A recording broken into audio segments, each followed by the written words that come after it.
Assalamualaikum.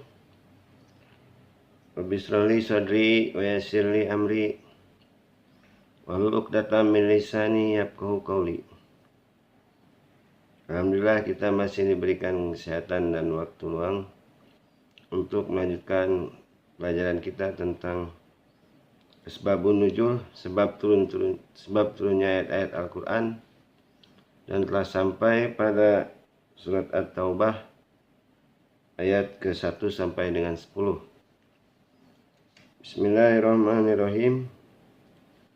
Bara'atum minallahi wa rasulihi ilal ladzina ahadtum minal musyrikin fasihu fil ardi arba'ata ashhurin wa'lamu annakum ghairu mu'jizillahi wa annallaha muhzil kafirin. وأذان من الله ورسوله إلى الناس يوم الحج الأكبر أن الله بريء من المشركين ورسوله فإن تبتم فهو خير لكم وإن توليتم فاعلموا أنكم غير معجز الله wabashiril ladzina kafaru bi'adzabin alim. Dan seterusnya sampai dengan ayat ke-10 surat At-Taubah, yang artinya inilah pernyataan pemutusan perhubungan daripada Allah dan Rasul-Nya yang dihadapkan kepada orang-orang musyrikin yang kaum muslimin telah mengadakan perjanjian dengan mereka.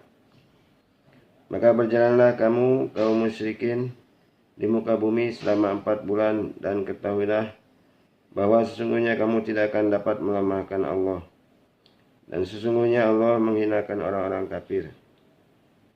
Dan inilah suatu pemakluman daripada Allah dan Rasul-Nya kepada umat manusia pada hari Haji Akbar, bahwa sesungguhnya Allah dan Rasul-Nya berlepas diri dari orang-orang musyrikin. Kemudian jika kamu kaum musyrikin bertobat, maka bertobat itu lebih baik bagimu. Dan jika kamu berpaling, maka ketahuilah bahwa sesungguhnya kamu tidak dapat melemahkan Allah. Dan beritakanlah kepada orang-orang kafir bahwa mereka akan mendapat siksa yang pedih. Kecuali orang-orang musyrikin yang kamu telah mengadakan perjanjian dengan mereka, dan mereka tidak mengurangi sesuatu pun dari isi perjanjianmu, dan tidak pula mereka membantu seseorang yang memusuhi kamu.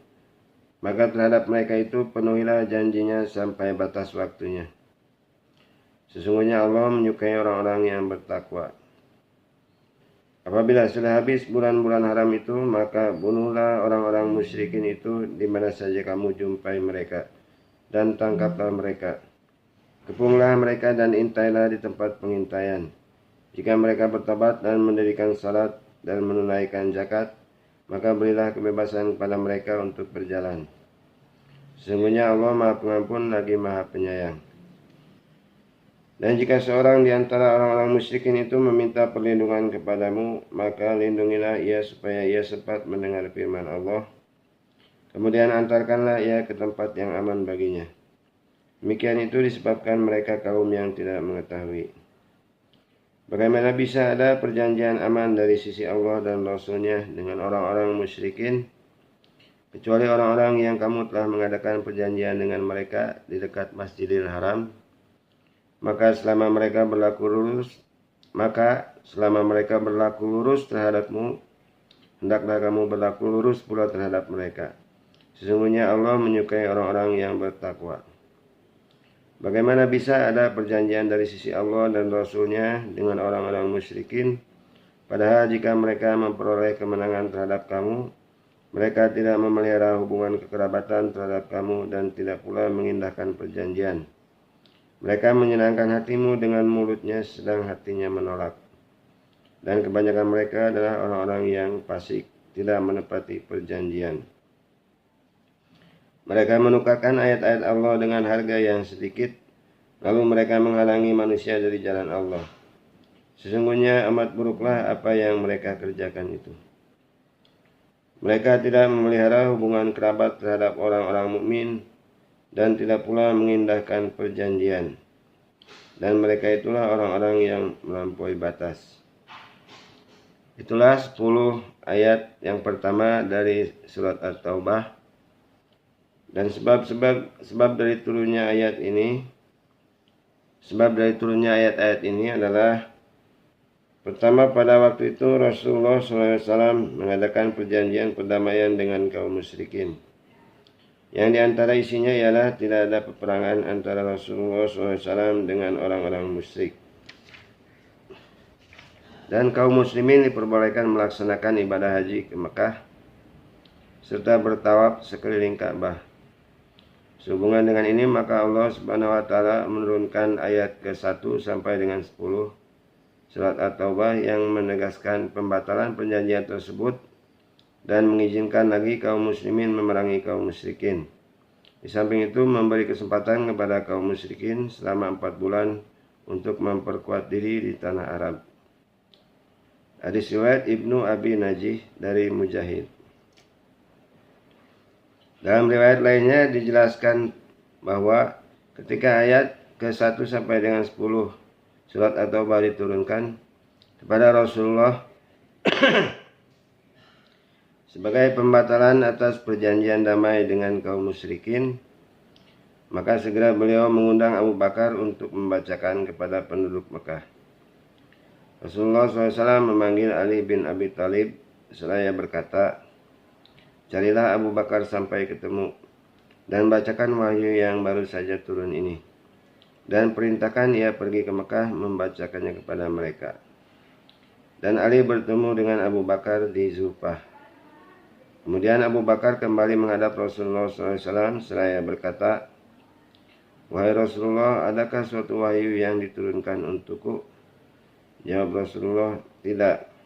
Hanya saja Jibril datang kepadaku mengabarkan bahwa yang pantas menyampaikan ayat-ayat ini kepada kaum musyrikin hanyalah aku sendiri atau kamu, wahai Abu Bakar." Hadis riwayat Ahmad bin Hanbal dari Ali bin Abi Thalib.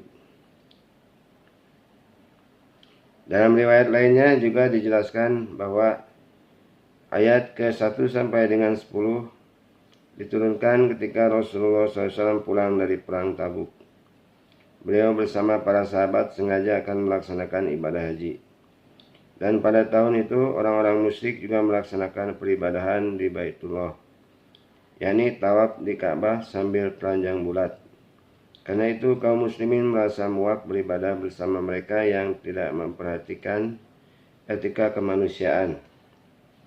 Sebagai pimpinan rombongan ketika itu adalah Abu Bakar Siddiq. Dan sebelumnya memang sudah ada perjanjian kalau tahun itu orang-orang musyrik tidak melaksanakan peribadahan di Baitullah. Sehubungan dengan itu, maka Allah Subhanahu wa taala menurunkan ayat ke-1 sampai dengan 10 surat At-Taubah sebagai ketegasan pembatalan atas perjanjian kaum muslimin dengan kaum musyrikin, dan sekaligus memberikan izin kepada kaum muslimin untuk berperang kembali dengan kaum musyrikin. Hadis riwayat Ahmad, Abu Daud, Nasai dan Ibnu Hibban dari Auf al-Arabi. Selanjutnya ayat ke-12 dari surat At-Taubah. Bismillahirrahmanirrahim. Wa inna kasu aymanahum min ba'di ahdihim wa ta'anu fi dinikum wa qatilu a'immatal kufri innahum la aymana lahum la'alahum yantahun. Artinya, jika mereka merusak sumpah atau janjinya sesudah mereka berjanji dan mereka mencerca agamamu, maka perangilah pemimpin-pemimpin orang-orang kafir itu, karena sesungguhnya mereka itu adalah orang-orang yang tidak dapat dipegang janjinya, agar mereka berhenti. Sebab turunnya ayat ini adalah ketika itu pakar-pakar musyrikin Abu Jahal, Utbah, Syaibah, Umayyah bin Halab dan yang lain senantiasa mencerca dakwah Rasulullah SAW dan merusak perjanjian yang telah ditetapkan. Sehubungan dengan itu, maka Allah Subhanahu wa taala menurunkan ayat ke-12 surat At-Taubah sebagai ketegasan perintah memerangi mereka. Hadis riwayat Ibnu Marduwai dari Ali bin Abi Thalib. Selanjutnya ayat ke-14 dan 15 surat At-Taubah. Bismillahirrahmanirrahim. Qatiluhum yu'adzibhumullahu biaidikum wa yuhzihim wa yansurukum alaihim wa yasfi sudura qaumin mu'minin wa yuzhib ghaidha qulubihim wa yatubullahu ala man yasha'u wallahu alimun hakim. Artinya, perangilah mereka, niscaya Allah akan menyiksa mereka dengan perantaraan tangan-tanganmu, dan Allah akan menghinakan mereka dan menolong kamu terhadap mereka, serta melegakan hati orang-orang yang beriman, dan menghilangkan panas hati orang-orang mukmin. Dan Allah menerima tobat orang yang dikehendakinya. Allah Maha mengetahui lagi Maha bijaksana. Sebab turunnya dua ayat ini adalah ayat ke-14 dan 15 surat At-Taubah diturunkan berkenaan dengan Bani Khuza'ah ketika mengadakan pembunuhan terhadap Bani Bakar di Mekah.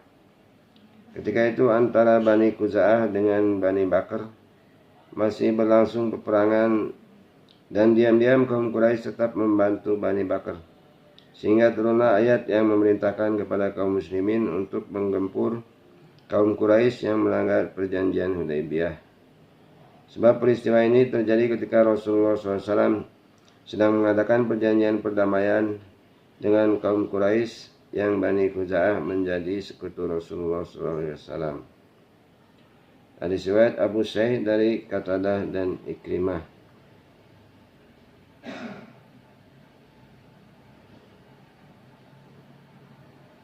Selanjutnya ayat ke-17 sampai dengan 24 surat At-Taubah.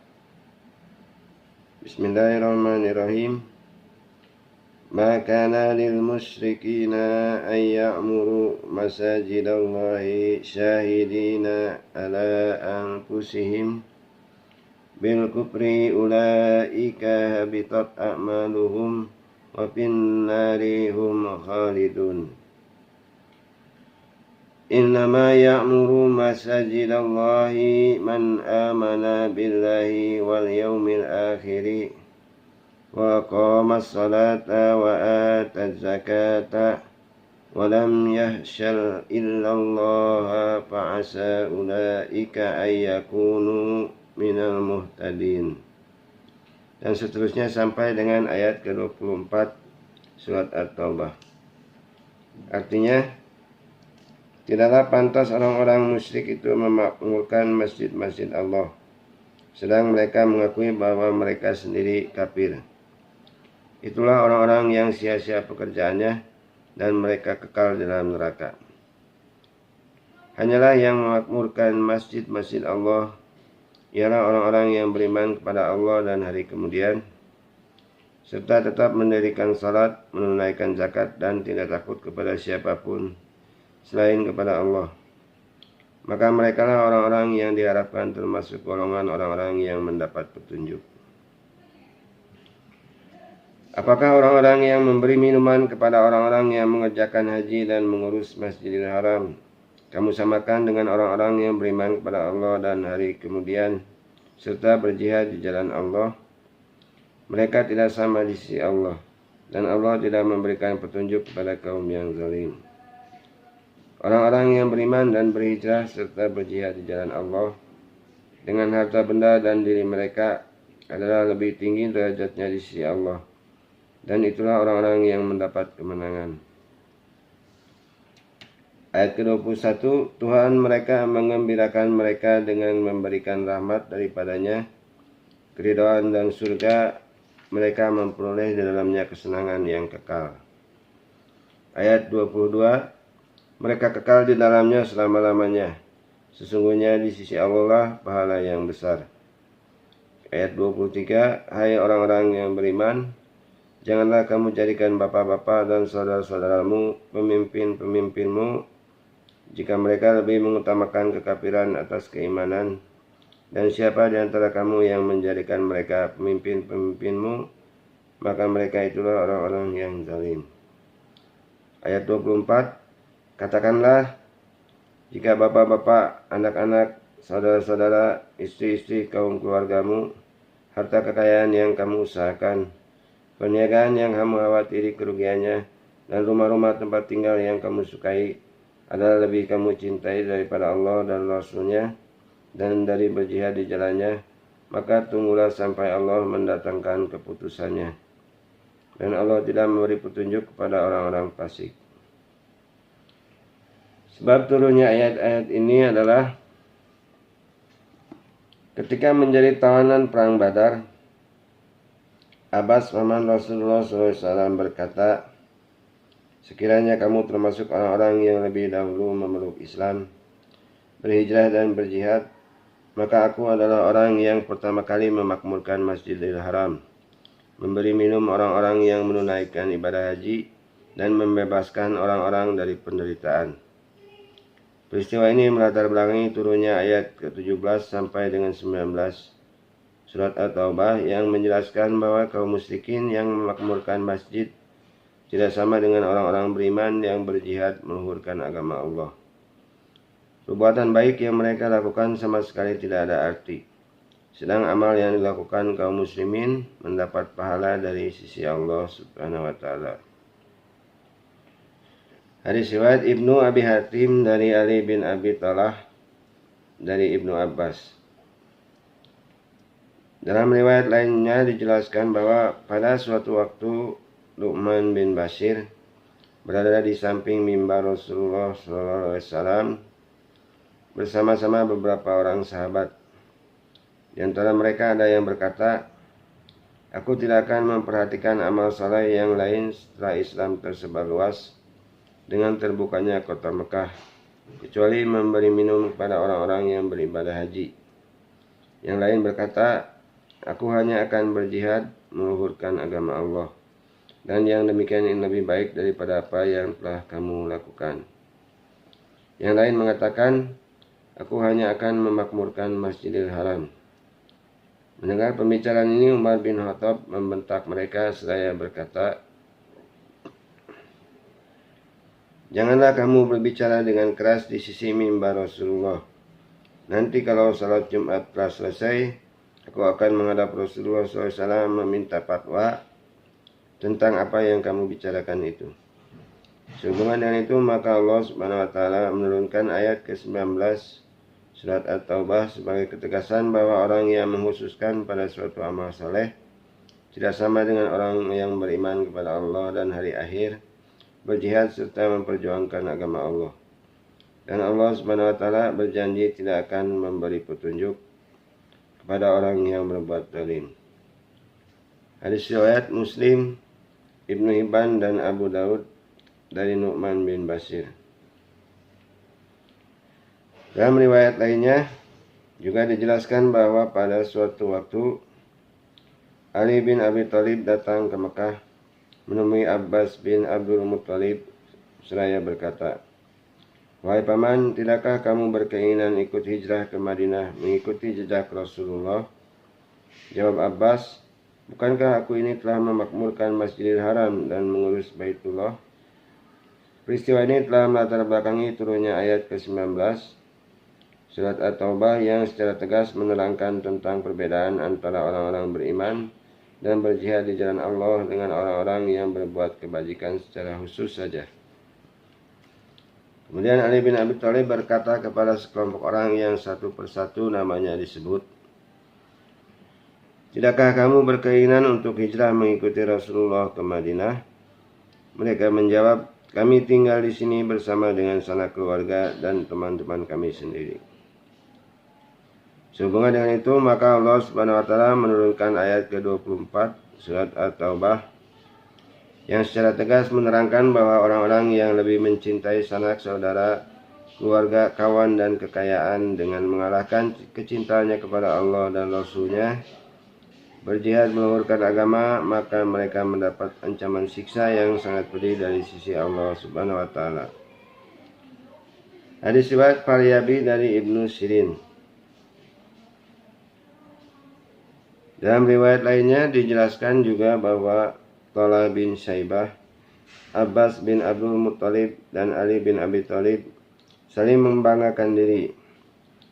Talha berkata, "Aku adalah yang menguasai Baitullah dan berada di tanganku kuncinya." Abbas berkata, "Aku pemberi minum para jemaah haji dan mengurus kepentingan mereka." Ali bin Abi Thalib berkata, "Aku orang yang pertama kali salat menghadap kiblat sebelum mereka menghadap ke sana. Dan aku sering menjadi panglima perang dalam menjalankan tugas jihad di jalan Allah."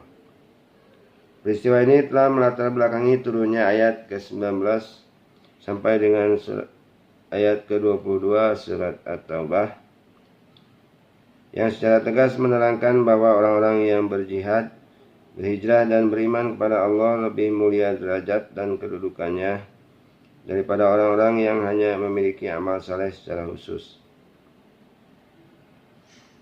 Hadis riwayat Ibnu Jarir dari Muhammad bin Ka'ab Al-Qurazi.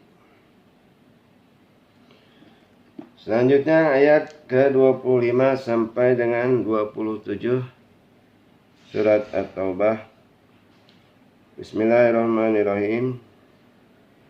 Laqad nasarakumullahu fi mawatina katsiratin wa yawma Hunaini idza a'jabatkum kasratukum falam tughni ankum syai'an wa laqad alaikumul ardu bima rahubat thumma wallaytum mudbirin. Thumma anzalallahu sakinatahu ala rasulih wa alal mu'minina wa anzala junudan alam tarawha wa 'adzabal ladzina kafaru wa dzalika jazaa'ul kafirin. Thumma yatubullahu min ba'di dzalika ala man yasha'u wallahu ghafurur rahim. Artinya, sesungguhnya Allah telah menolong kamu, wahai para mukminin, di medan peperangan yang banyak. Dan ingatlah peperangan Hunain, yaitu di waktu kamu menjadi congkak karena banyaknya jumlahmu. Maka jumlah yang banyak itu tidak memberi manfaat kepadamu sedikit pun. Dan bumi yang luas itu telah terasa sempit olehmu. Kemudian kamu lari ke belakang dengan bercerai-berai. Ayat 27, 26. Kemudian Allah menurunkan ketenangan kepada Rasul-Nya dan kepada orang-orang yang beriman, dan Allah menurunkan bala tentara yang kamu tiada melihatnya, dan Allah menimpakan bencana kepada orang-orang yang kafir, dan demikianlah pembalasan kepada orang-orang yang kafir. Ayat 27. Sesudah itu Allah menerima tobat dari orang-orang yang dikehendakinya. Allah Maha Pengampun lagi Maha Penyayang. Sebab turunnya 3 ayat ini adalah pada suatu waktu seseorang yang menghadiri perang Hunain berkata, "Kita sekarang tidak mungkin menderita kekalahan, sebab sejumlah pasukan kita lebih besar dibanding kaum musyrikin."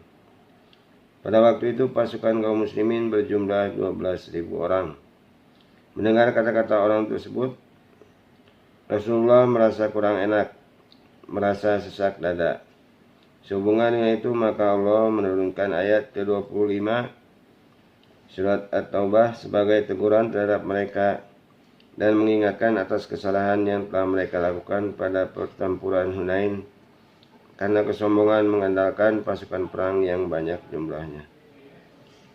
Hadis riwayat Baihaqi dalam kitab Dalail dari Rabi bin Anas. Dalam riwayat lainnya dijelaskan juga bahwa ketika terjadi pertempuran sengit dalam perang Hunain, para sahabat Nabi bertemu dengan seorang lelaki yang menyertai kaum musyrikin. Ia mengatakan, ketika itu aku mengikuti perjalanan para sahabat, sehingga bertemu dengan seseorang yang menaiki bigal putih. Dan ternyata ia adalah Rasulullah SAW. Di sini beliau berkerumun orang-orang yang berparas bagus, lagi memancarkan sinar. Maka aku dipersilakan kembali. Apa yang dikisahkan lelaki itu adalah bala bantuan dari Allah Subhanahu wa taala sebagaimana digambarkan pada ayat ke-26 dan 27 surat At-Taubah, yakni sebagai kabar gembira bagi Rasulullah SAW dan kaum muslimin serta sebagai upaya menghancurkan kaum musyrikin. Hadis riwayat Ibnu Jarir dari Abdurrahman. Selanjutnya ayat ke-28 surat At-Taubah. Bismillahirrahmanirrahim. Ya ayyuhalladzina amanu innamal musyrikuuna najasun fala yaqrabul masjidal harama ba'da amihim hadza wa in khiftum ailatan fasawfa yughnikumullahu min fadlihi insya'a innallaha alimun hakim. Artinya, hai orang-orang yang beriman, sesungguhnya orang-orang yang musyrik itu najis. Maka janganlah mereka mendekati Masjidil Haram sesudah tahun ini.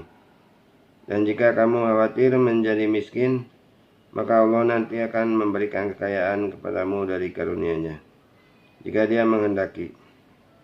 Sesungguhnya Allah Maha mengetahui lagi Maha bijaksana.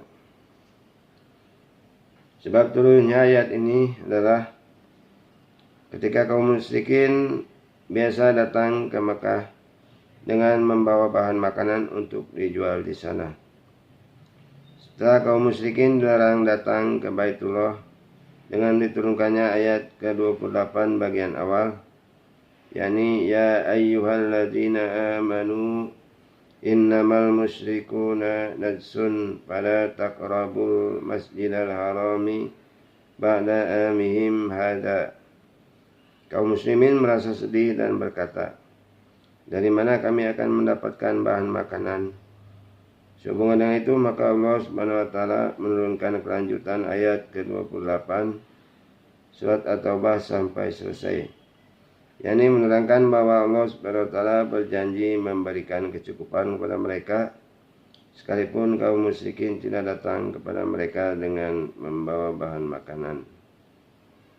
Hadis riwayat Ibnu Abi Hatim dari Ibnu Abbas.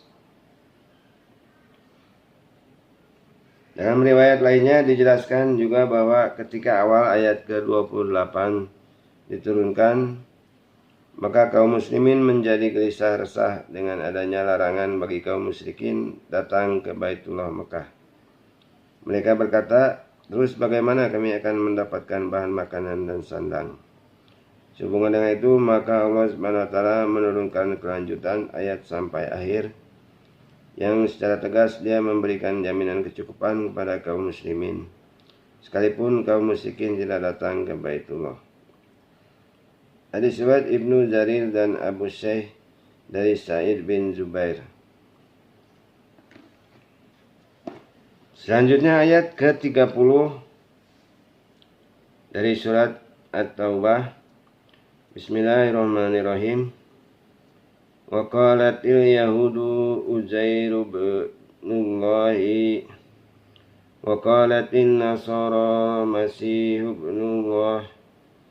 Dzalika qauluhum bi afwahihim yudahiuna qaulal ladzina kafaru min qablu qatalahumullahu anna yufakun. Artinya, orang-orang Yahudi berkata, Uzair itu putra Allah, dan orang Nasrani berkata, Al-Masih itu putra Allah. Demikian itulah ucapan mereka dengan mulut mereka. Mereka meniru perkataan orang-orang kafir yang terdahulu. Dilaknati Allah lah mereka. Bagaimana mereka sampai berpaling? Sebab turunnya ayat ini adalah Ibnu Mas'kum Nu'man bin Aufa, Muhammad bin Dihyah, Syas bin Qais, dan Malik bin Sa'id datang menghadap Rasulullah. Saya berkata, bagaimana kami akan dapat mengikuti ajaranmu, padahal kamu telah meninggalkan kiblat kami dan beranggapan bahwa Uzair bukan anak Allah. Sehubungan dengan itu, maka Allah Subhanahu wa taala menurunkan ayat ke-30 surat At-Taubah sebagai ketegasan bahwa ucapan kaum Yahudi yang mengatakan bahwa Uzair anak Allah adalah sama dengan ucapan yang dilontarkan orang-orang kafir sebelum mereka. Jadi ucapan mereka menyebabkan kekafiran, sehingga pada saatnya nanti mereka akan dibinasakan Allah Subhanahu wa taala. Hadis riwayat Ibnu Abi Hatim dari Ibnu Abbas. Demikianlah beberapa ayat dari surat At-Taubah yang bisa kita bahas, sebab-sebab